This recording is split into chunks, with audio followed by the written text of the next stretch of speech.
The hum of the tarmac at night always sounded like a low, vibrating secret, the kind you only shared with the people who slept 3 feet away from you on squeaking green cots. Clara pulled her hair back into a tight, regulation-compliant bun, her fingers tracing the familiar, worn edges of the hair tie. It was a stupidly mundane ritual, but in the middle of a dusty airfield, it was her anchor. Around her, the guys from her unit were loud, tossing a deflated football back and forth, their laughter sharp and easy under the harsh floodlights. But Clara's eyes were fixed on the Black Hawk sitting on the runway, its blades still and heavy like a sleeping giant. She wasn't just a passenger in that machine, she was its lifeline, the flight medic who knew exactly how many seconds she had to patch a wound while the world was screaming and shaking around her. Growing up, everyone back home told her she was too soft for this, that her quiet nature and love for poetry and vintage photography wouldn't survive the gritty reality of the military. They didn't understand that her empathy wasn't a weakness, it was her armor.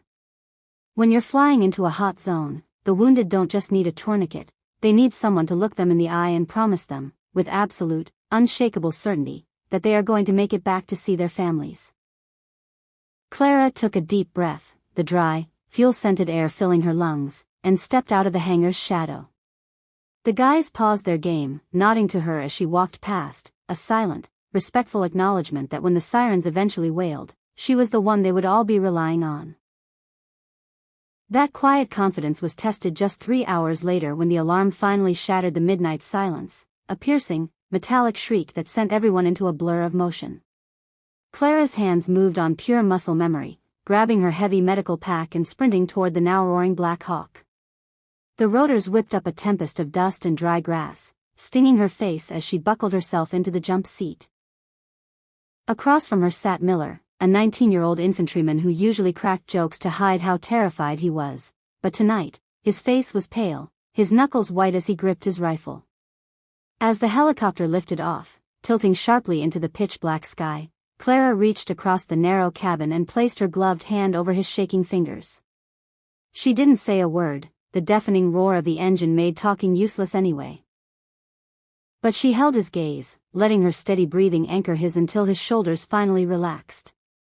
They flew low over the jagged, moonlit ridges, the world outside a mosaic of shadows and sudden flashes of light from the valley below.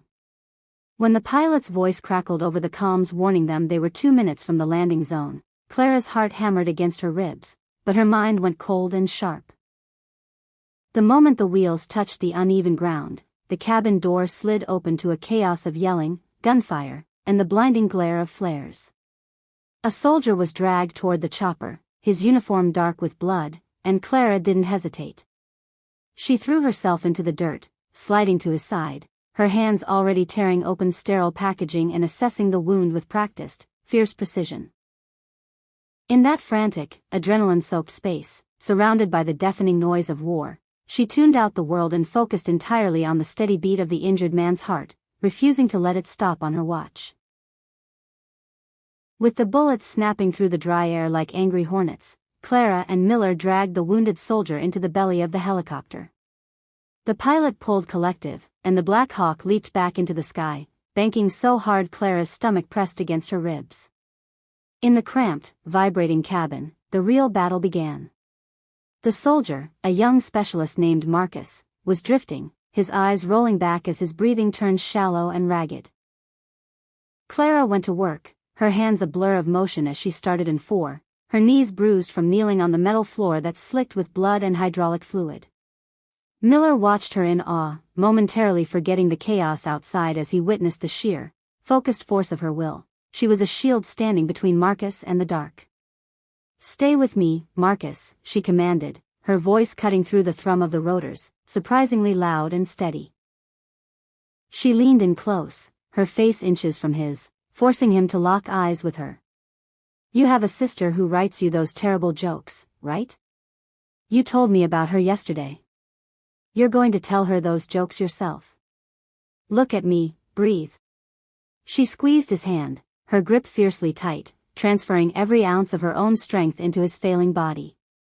Slowly, the erratic monitor began to stabilize, the frantic beeping smoothing out into a rhythmic, hopeful pulse. When the chopper finally touched down at the forward support hospital and the trauma team rushed the litter away, Clara stood on the tarmac, her flight suit stained and her muscles trembling with exhaustion. As she watched them wheel him into the bright lights of the ER, she caught her reflection in the glass door. There was dirt on her face and blood on her hands, but her eyes had never been clearer. The adrenaline began its slow, icy retreat, leaving Clara's muscles aching and her mind beautifully, exhaustingly empty. She walked back to the platoon's makeshift lounge, a corner of the hangar furnished with mismatched couches and a sputtering coffee maker that smelled faintly of burnt plastic. Sarah, one of the mechanics who had spent the night keeping those birds in the air, looked up from a greasy engine part and silently slid a mug of lukewarm, incredibly strong coffee across the table. No words were needed. The unspoken sisterhood of the flight line was written in the grease under Sarah's fingernails and the dried mud on Clara's boots.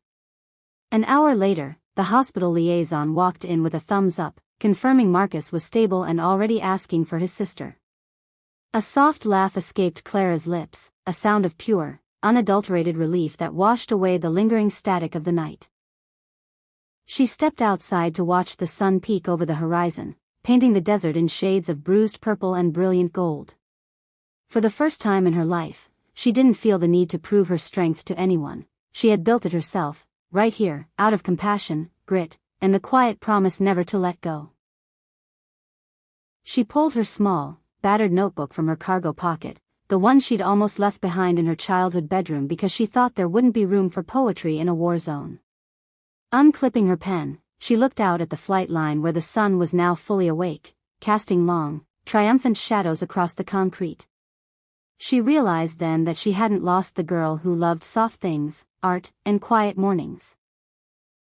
Instead, she had brought her here to the edge of the world, where that very gentleness was the only thing capable of healing the deepest wounds. With a soft smile, she began to write, her fingers steady and her heart finally at peace, ready for whatever the sky would throw at her next.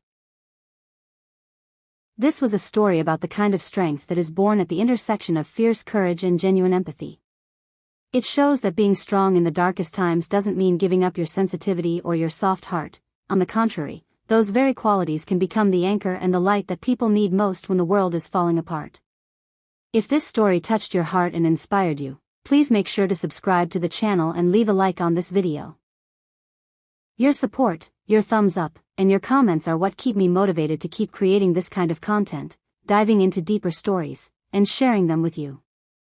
Thank you so much for being here and riding along on this journey.